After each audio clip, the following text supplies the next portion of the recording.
Hermanos, cuando yo pronuncio la palabra fidelidad, ¿qué se les viene a ustedes a la mente?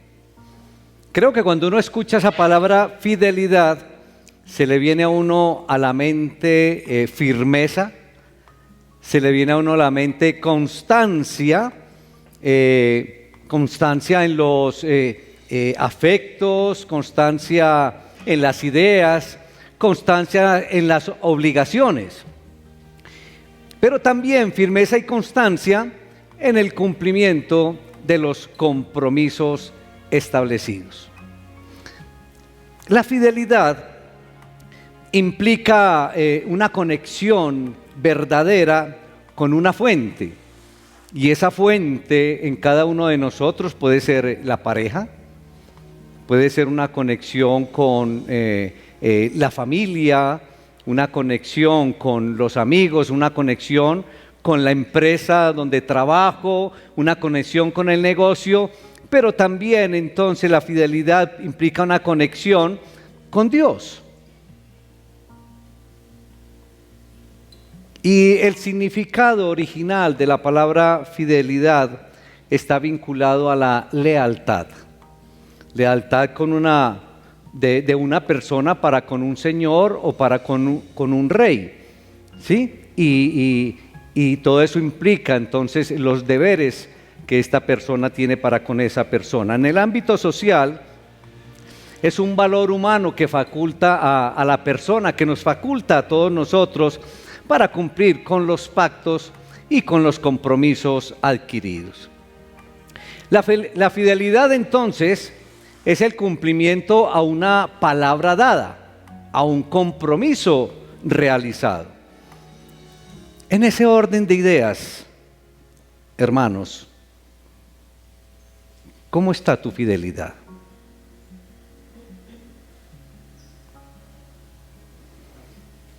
Y miren que lo hemos hecho hemos abarcado ampliamente el tema de la fidelidad. No solamente es con el tema con Dios, es el tema con la pareja, es el tema con la familia, es el tema en el lugar donde trabajo, con la empresa en la que laboro.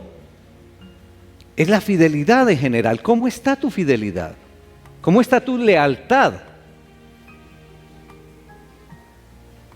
Creo que es un tema muy apropiado, un tema que todos necesitamos revisar día tras día en nuestra vida: la fidelidad, la lealtad. Quiero invitarlos, hermanos, y el Señor tiene una linda enseñanza para todos nosotros respecto a este tema. Por eso quiero invitarlos para que abran sus Biblias en el libro de Oseas. Oseas está en el Antiguo Testamento, busquen por allá, después de Ezequiel, después de Daniel. Oseas, sí, nos vamos a ubicar en el capítulo 6.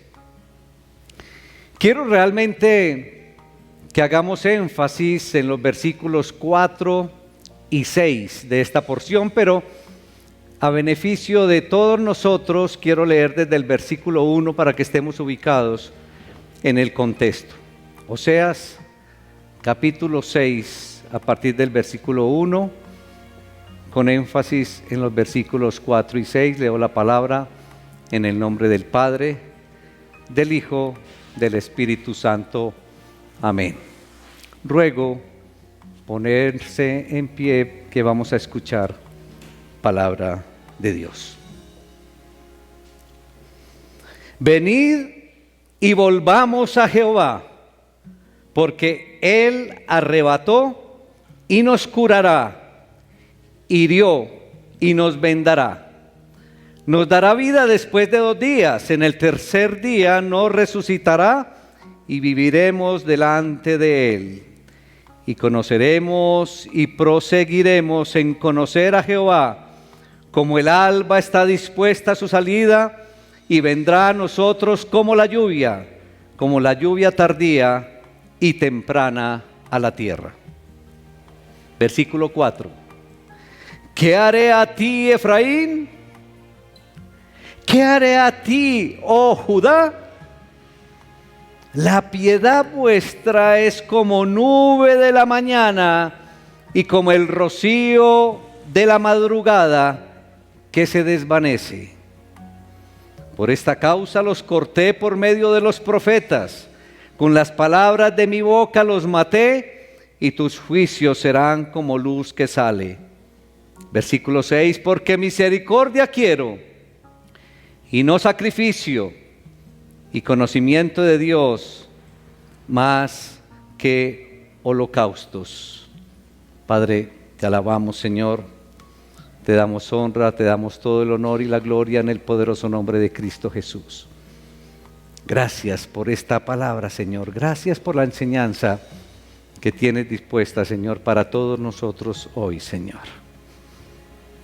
Permítenos, Señor, entender el tema de la fidelidad, Señor, que tú nos pides a través de una porción como esta. Permítenos reflexionar, permítenos profundizar, permítenos tomar decisiones, Señor. Gracias te damos, Señor, en Cristo Jesús. Amén. Muy bien, hermanos. A través de una porción como la que nos regala el Señor en la mañana de hoy, es una invitación entonces a que reflexionemos sobre nuestra fidelidad con Dios. Es decir, la fidelidad de cada uno de ustedes con Dios. Y el libro de Oseas, en el libro de Oseas, o a través del libro de Oseas, bien nos podemos hacer un interrogante, una pregunta. ¿Por qué amar a una mujer adúltera? Si usted no ha leído el libro de Oseas, yo lo animo para que se deleite con el contenido del libro de Oseas. Pero ese libro de Oseas, de ahí del libro de Oseas, saldría una pregunta como esta: ¿por qué amar a una mujer adúltera? Pero al mismo tiempo nos haríamos la pregunta, o más bien buscaríamos cómo respondernos: ¿por qué Dios ama a una iglesia adúltera? ¿Por qué Dios ama a una iglesia infiel? ¿Por qué ama a una iglesia desleal? Pero en términos entonces concretos, es porque el Señor te ama siendo infiel. ¿Por qué nos ama el Señor siendo tan desleales con Él como realmente lo somos? Y en el capítulo 5, un capítulo antes de este 6 que nos regala el Señor hoy, vemos la descripción del castigo para Israel por su pecado, vemos el castigo a Israel por su apostasía y vemos el castigo a Israel por la deslealtad para con Dios. Les habla de una enfermedad sin sanidad, pero les habla también de arrebatar y de irse y de tomar sin haber quien los liberte. Están dimensionando, hermanitos, el castigo que se presenta en el capítulo 5 para la nación de Israel. Y noten ustedes que en el último versículo de ese capítulo 5, el Señor manifiesta como el anhelo que tiene para Israel. Dice: andaré y volveré a mi lugar hasta que reconozcan su pecado y busquen mi rostro. Tremenda. Y dice, termina: en su angustia me buscarán. Andaré y volveré a mi lugar. Ahora, ¿de cuál lugar habla el Señor? Aquí está hablando del lugar santo, pero no un santuario cualquiera de Israel, es decir, no un lugar como esta casa de oración. Él no se está refiriendo ahí, cuando dice y volveré a mi lugar, no se está refiriendo a un lugar como este. Dios vuelve entonces a su lugar, a ese domicilio inaccesible del Señor, hasta que su pueblo vuelva a Él. hasta que busquen mi rostro, dice el Señor ahí, en el versículo 15 del capítulo 5. Hasta que reconozcan su pecado y busquen mi rostro. Pero hay que entender para el pueblo de Israel qué significaba buscar el rostro de Dios. ¿Y saben cuál era el problema? ¿Qué significaba buscar el rostro de Dios para el pueblo de Israel en ese momento? Era ir al santuario. Mejor dicho, era venir a la confra de laureles en este momento. Eso significaba para el pueblo de Israel en ese momento buscar el rostro de Dios. Pero lo que debemos entender es que para Dios buscar el rostro significa mucho más que eso. Para Dios significa buscar su rostro, significa algo más que venir a un lugar como este, a un lugar de oración como este. Buscar el rostro de Dios significa para Él una entrega total de la voluntad de cada uno de nosotros a la voluntad de Dios. Una entrega total de la voluntad de cada uno de nosotros. Buscar el rostro de Dios es buscar con diligencia, es buscar con intensidad lo que es imposible proveer por uno mismo. Buscar el rostro de Dios es decidir practicar un amor leal, es decidir practicar la verdad por causa de la relación con Dios, que es la relación con Dios, o una buena relación con Dios es el mismo conocimiento de Dios. Esto realmente es lo que espera Dios. Pero el pueblo de Israel consideraba que buscar el rostro de Dios era ir al santuario, era ir a la iglesia, era venir aquí a un sitio como este. La pregunta para cada uno de nosotros: ¿cuántos de nosotros consideramos que buscamos el rostro de Dios porque venimos aquí a esta casa de oración? Porque simplemente, ojo, porque simplemente o porque solamente venimos a esta casa de oración. Entonces lo que vemos aquí es que el Señor no solo espera una venida a una casa de oración como estas. El Señor no solamente espera que vengas aquí a buscar su rostro. Hay algo más. Él quiere algo más. Él aspira a algo más con cada uno de nosotros. Y nos adentramos al capítulo 6. Y lo que encontramos en el versículo 1 al 3 es que se da la respuesta por parte del pueblo de Israel hacia el Señor, o los sacerdotes le contestan al Señor. Y prácticamente dicen: bueno, volvamos al Señor. Ya volvemos al Señor.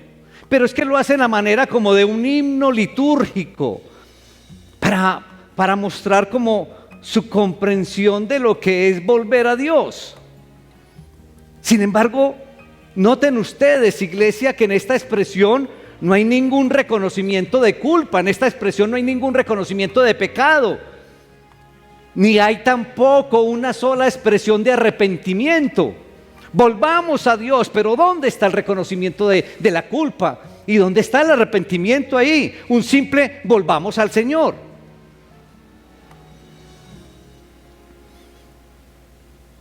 Y lo que uno nota aquí, iglesia, es que al contrario, para ellos es como que toda la responsabilidad cayera sobre Dios. Porque miren ustedes, en el versículo 1 dice: bueno, Él arrebató, Él hirió, ahora debe curar y debe sanar. Mejor dicho, le están tirando la pelota al Señor, como que el problema fuera de Dios. Mire, Él hirió, Él arrebató, entonces, bueno, entonces sana y cure. Es hermoso esa parte ahí. Entonces los sacerdotes de alguna manera están afirmando que van a guiar a Israel a conocer al Señor. Sin embargo, el conocimiento de estos sacerdotes es completamente deficiente. Es lo que uno puede notar aquí. Mire, comparan a Dios con la naturaleza. Vayan al versículo 3, comparan a Dios con el alba, comparan a Dios con la lluvia, comparan a Dios con la lluvia tardía.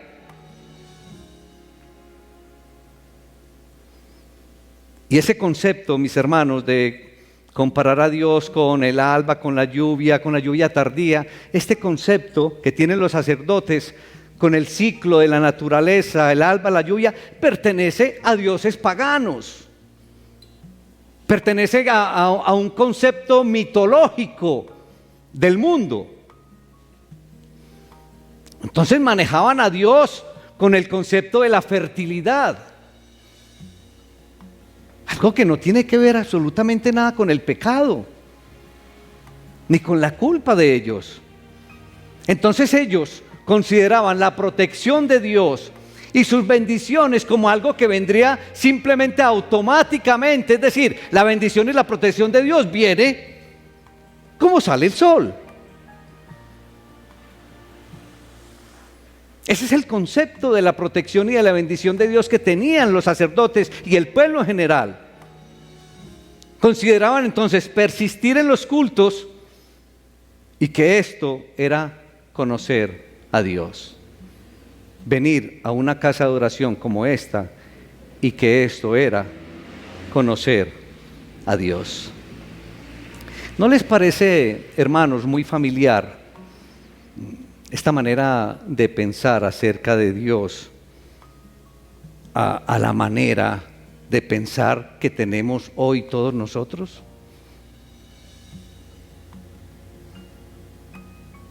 Pensamos que conocer a Dios, estar caminando a Dios, con Dios, es venir cada 8 días o de vez en cuando a su casa de oración.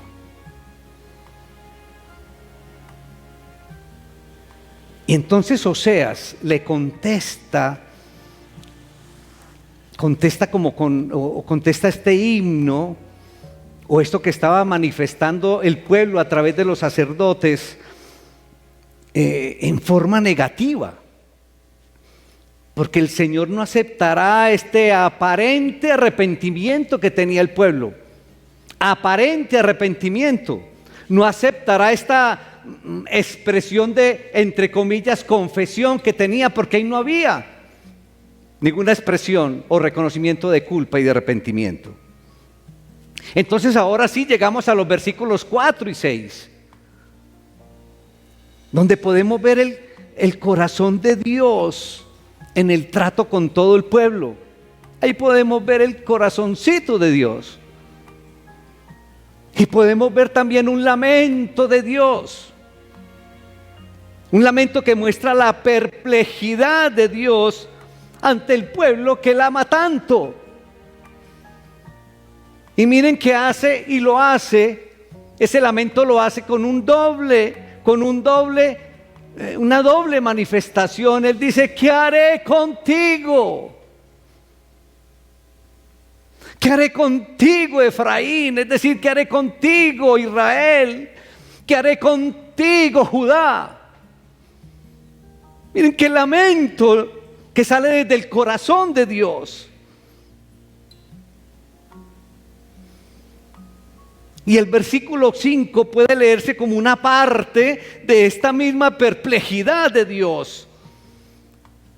Por esta razón, dice el versículo 5, por esta razón los corté por medio de los profetas, con las palabras de mi boca los maté, y tus juicios serán como luz que sale.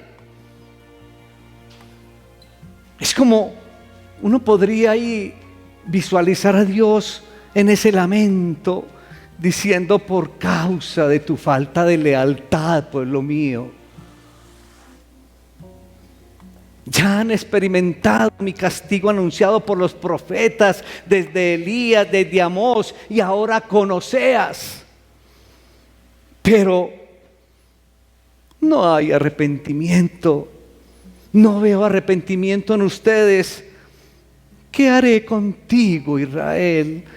¿Qué haré contigo, Judá? ¿No les llega a ustedes al corazón este lamento del Señor?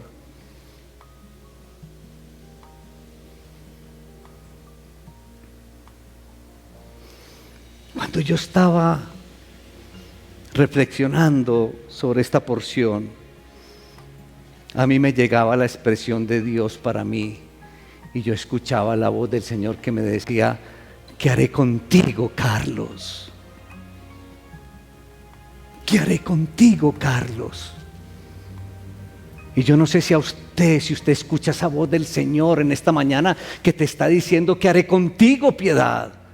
¿Qué haré contigo, Carlos? ¿Qué haré contigo, Beatriz? ¿Qué haré contigo, Carolina? Eso no puede quedar solamente para el pueblo de Israel. Esta expresión es para todos nosotros hoy. ¿Qué haré contigo?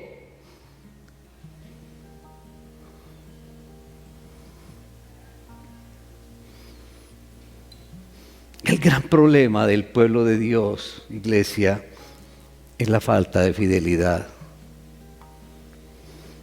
El gran problema del pueblo de Dios es la falta de lealtad, según podemos ver ahí en el versículo 4. Pero podríamos devolvernos también 2 capítulos.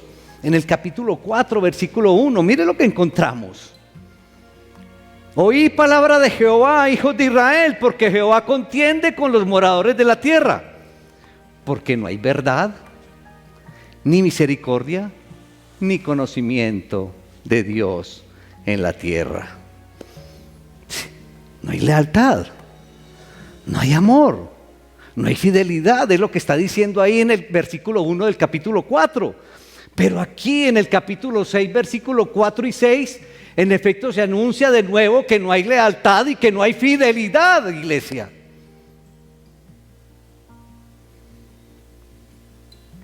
Y Dios emplea 2 símiles para describir la falta o la clase de lealtad que Israel muestra. Utiliza 2 símiles para describir entonces la clase de lealtad que muestra el pueblo de Dios. Y ahí en el versículo 4 encontramos que la lealtad y la fidelidad del pueblo de Dios es como la nube de la mañana y como el rocío que muy temprano se desvanece. ¿Qué es la neblina, mis hermanos? ¿Qué es el rocío? Son elementos pasajeros e insustanciales. Es la lealtad del pueblo como la nube de la mañana y como el rocío que se desvanece fácilmente. Hermanitos, esa lealtad que se desvanece fácilmente no es la lealtad que busca Dios.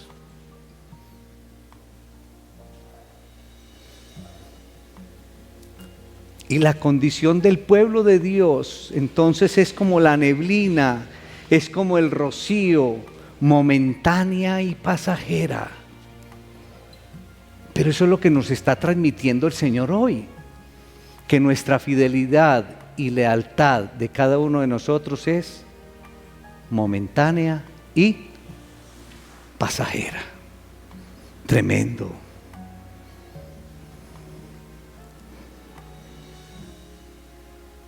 ¿Cómo es tu condición, hermanito y hermanita? Porque queda muy fácil decir, bueno, esa era la condición del pueblo de Israel en aquel momento, pero bueno, y hoy, ¿cómo es tu condición? ¿Cuál es tu condición? ¿Cómo es tu fidelidad? ¿Cómo es tu lealtad? ¿Estará firme? ¿Constante?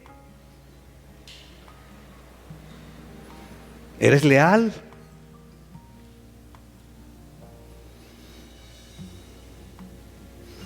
Y saben algo, Israel no le muestra a Dios, mis hermanos, que en sus vidas tiene fidelidad. Pero ¿saben qué es lo más grave? Que ni siquiera en los cultos, que ni siquiera en esas reuniones.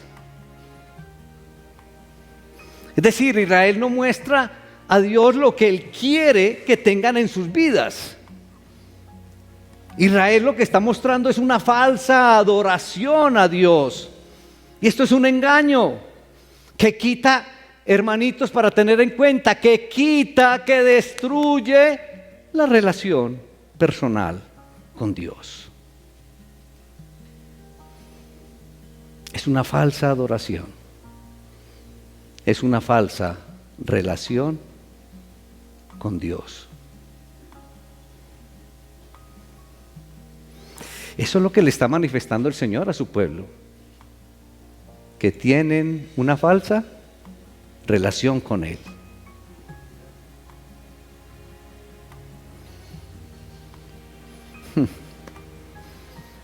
¿Qué crees tú, hermanito y hermanita, que diría el Señor hoy de ti? Aquí en esta porción se lo está diciendo al pueblo de Israel, pero ¿qué te diría hoy a ti? Respecto a la relación que tú tienes con Él, respecto a la fidelidad que tú tienes, a tu lealtad. ¿Qué te diría el Señor a ti? Que cómo es tu relación con Él.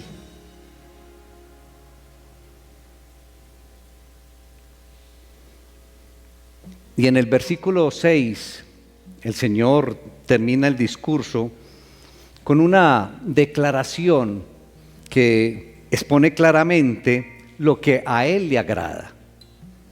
Ese versículo 6, ahí encontramos lo que le agrada al Señor. Miren lo que dice: sacrificios, porque misericordia quiero, y no sacrificios, y conocimiento de Dios más que holocaustos. Porque fidelidad quiero y no sacrificio. Y una buena relación conmigo más que holocaustos. Tremendo. Todos estos sacrificios, holocaustos, hermanos, no significan nada si no hay lealtad. Todos estos sacrificios y holocaustos no significan nada si no hay lealtad, fidelidad. ¿Saben algo, iglesia?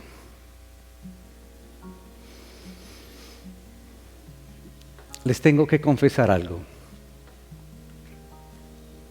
Cuando reflexiono en un pasaje como este, me siento un poco avergonzado al pensar que muchas de las reuniones que nosotros efectuamos, que nosotros hacemos aquí en esta casa de oración, dentro de la iglesia, la manera como lo hacemos y lo que pasa, yo me siento un poco avergonzado. ¿Saben por qué? Porque venimos aquí, alabamos al Señor, cantamos y declaramos una y otra vez ese profundo amor que le tenemos al soberano Creador. Pero muchas de nuestras alabanzas, y en muchas de ellas, hermanos, le hacemos al Señor tantas promesas. Le hacemos tantas promesas de nuestra parte al Señor que solo quedan en simples palabras. Por eso yo los invito con frecuencia a que reflexionen cada palabra que ustedes le manifiestan al Señor a través de la alabanza. Y saben algo, frecuentemente uno observa que muchas de estas manifestaciones de alabanzas y de cánticos van acompañadas de lágrimas y hasta de quebrantamiento espiritual. Sin embargo, llega el lunes y nuestra vida sigue el rumbo predecible y usual. ¿Y saben algo? ¿Qué es lo peor?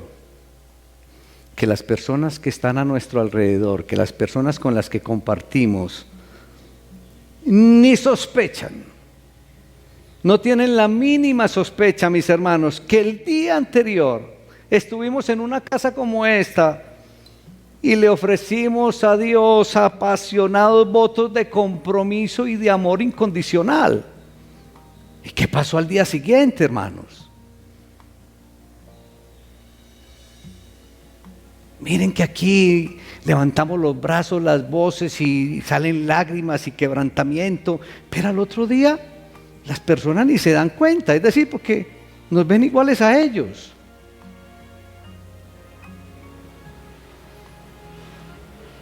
Y por supuesto que no tiene nada de malo que expresemos públicamente nuestro amor al Padre Celestial, al soberano creador. Eso no tiene absolutamente nada de malo. Y gracias a Dios que se dan esas oportunidades de compartir como grupo, como hermanos en la fe, nuestra lealtad al Señor y nuestro amor al Señor. Y este debe ser un elemento indispensable, mis hermanos, importante en la vida de cada creyente en Cristo Jesús. El problema más bien radica que nuestra lealtad es justamente como la nube de la mañana, pasajera, que se desvanece. Ese es el problema. El problema no es que vengamos aquí, cantemos y alabemos, no. El problema es que esa lealtad, esa fidelidad, ese amor y todas esas promesas se desvanecen como la nube de la mañana. Qué linda y profunda ilustración la que utiliza el Señor en esta porción. Y nos habla, claro, de una niebla matinal, y esa niebla matinal es espesa y parece impenetrable. Yo no sé si ustedes han tenido oportunidad de estar en medio de la niebla. Es espesa y parece que no se puede penetrar. Su presencia como que lo llena todo. Quien contempla la niebla, no sé, tiene la impresión de que nunca va a disiparse. Pues como un manto, mis hermanos, denso, la niebla cubre todas las cosas y hasta parece como sofocarlas y abrazarlas. Pero ¿qué pasa cuando sale el sol? ¿Qué pasa con la salida del sol? ¿Qué pasa cuando empieza a salir ese rayo de sol? Esta niebla empieza a evaporarse. Al poco tiempo no queda rastro alguno de la existencia de esta nube. Entonces lo que hace que desaparezca la niebla es precisamente el calor del sol. Y creo que de la misma manera, la lealtad, la fidelidad, tu lealtad, tu fidelidad, muchas veces existe hasta que se presenta la más mínima dificultad. O simplemente hasta que vuelvas el lunes a tu rutina de vida.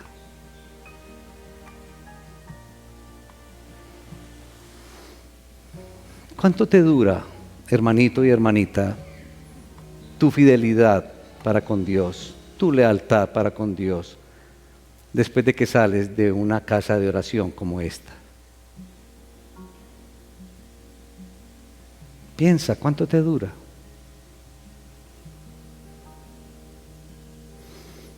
Cuando la vida comienza a presentarnos sus interminables complicaciones, se empiezan a evaporar los sentimientos. Cuando la vida nos presenta las complicaciones, se empiezan a evaporar las promesas y los compromisos de amor por toda la eternidad que le hacemos al Señor se desvanece. ¿Y dónde colocamos toda la atención, hermanos? Cuando tenemos la más mínima complicación, la ponemos en resolver la complicación. Ahí es donde depositamos o colocamos toda nuestra atención cuando se nos presenta la complicación. Pero iglesia, la verdadera lealtad, la verdadera fidelidad no puede ser comprobada sino hasta que aparecen las dificultades. Ahí es donde realmente se muestra la verdadera lealtad. Y creo que cualquiera de nosotros es capaz de hacer votos de compromiso para con Dios o con nuestros semejantes. Y creo que esa es la parte fácil. La parte difícil es mantenerse fiel. La parte difícil es mantenerse leal. Cuando el mundo, cuando todo lo que nos rodea nos está invitando a descartar, a incumplir todos nuestros compromisos. Y es precisamente en este punto que la vida espiritual de muchos de nosotros se derrumba. Cuando llegan algunas complicaciones, algunas dificultades, y nos enfocamos en resolverlos, y se desvanece nuestra lealtad y nuestra fidelidad. Iglesia, al igual que el pueblo de Israel allá en el desierto, la menor dificultad nos lleva a cuestionar con indignación las intenciones de nuestro Dios para con nuestras vidas. Y creo que debemos reflexionar y que nos sirva de ejemplo esta experiencia del pueblo de Israel.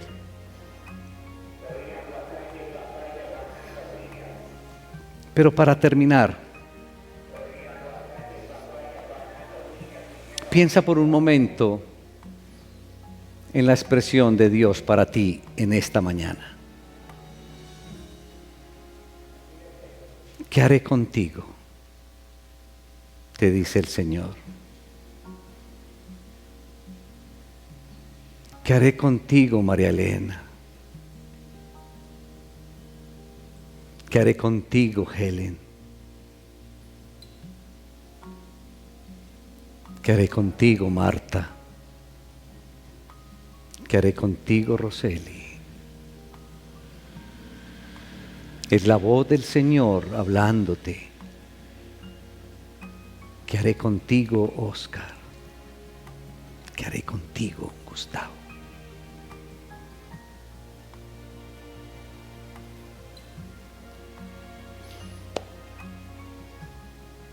Andaré y volveré a mi lugar. Qué dolor escuchar eso del Señor, iglesia. Hasta que reconozcas tu pecado y busques mi rostro. Hasta que busques mi rostro. Y yo creo que hoy, iglesia, nos quedó bien claro que buscar el rostro del Señor no es venir solamente a una casa de oración como esta. El Señor quiere mucho más de nosotros.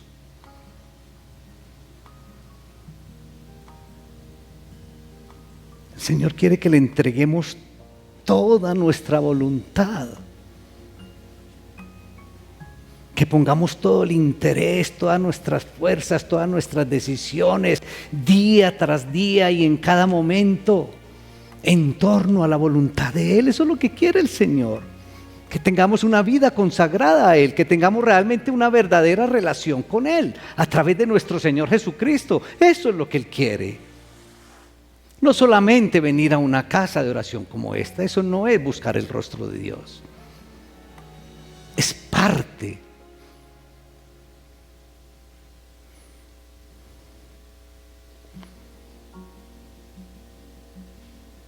No dejes de asistir a la casa de oración del Señor, hermanito y hermanita.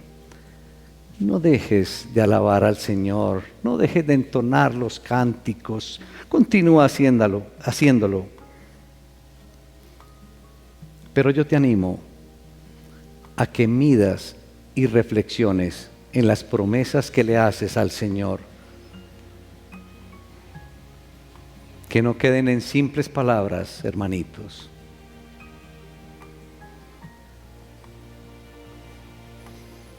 Y como garantía de tus palabras, como garantía de las promesas que le entregas, que le haces al Señor, entrégale una vida realmente devota a Él, una vida entregada a Él, una vida de lealtad, una vida de fidelidad al Creador. Y que esto no sea el resultado de unas emociones de momento, en un lugar como este. Que no sea el resultado de todas esas emociones que resultan, o que no sea el resultado de la emoción por algunas palabras elocuentes de algún predicador.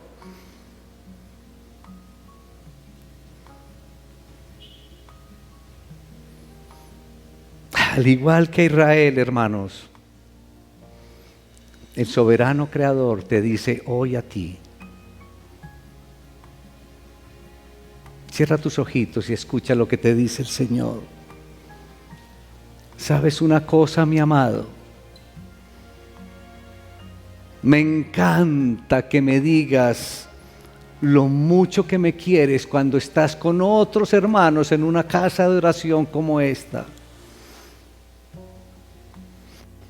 Pero me gusta mucho más que me sigas diciendo que me amas cuando estás solo, cuando estás fuera de un lugar como este, y que me lo sigas diciendo cuando la vida se ponga dura. Eso sí que me gusta mucho más.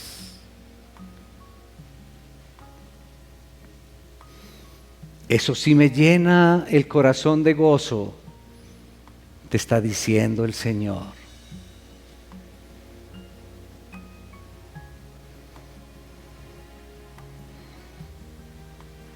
Me encanta que me digas que me amas con tu estilo de vida, con tu comportamiento.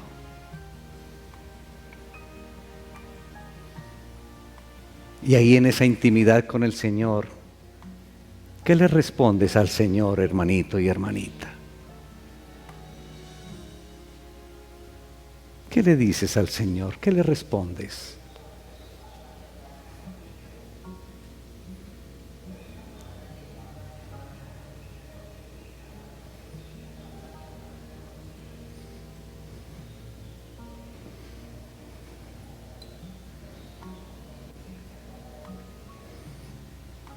Qué invitación tan hermosa nos hace el Señor hoy, iglesia, a reflexionar sobre la lealtad para con Él, la fidelidad para con Él. Pero de igual manera, para que analicemos la fidelidad y lealtad que tenemos para con todos a nuestro alrededor. Padre, te alabamos, Señor. Te damos gracias. Señor, qué enseñanza tan hermosa nos entregas hoy. Nos invitas a una reflexión profunda, Señor. Y te pedimos perdón en el nombre de Jesús. Porque en muchas ocasiones, Señor, hemos considerado que buscar tu rostro, que conocerte a ti es venir solamente a un lugar como este. Hoy nos enseñas que tú quieres mucho más que esto. Que quieres que la fidelidad y lealtad que mostramos aquí continúe afuera todos los días de nuestras vidas, Señor. En todo momento, en todo lugar y con todas las personas. Gracias, Señor, por este llamado de atención. Y permítenos que con el poder del Espíritu Santo, Señor, podamos buscar tu rostro a la manera que a ti te agrada, Señor. Te damos honra, honor y gloria en Cristo Jesús. Amén.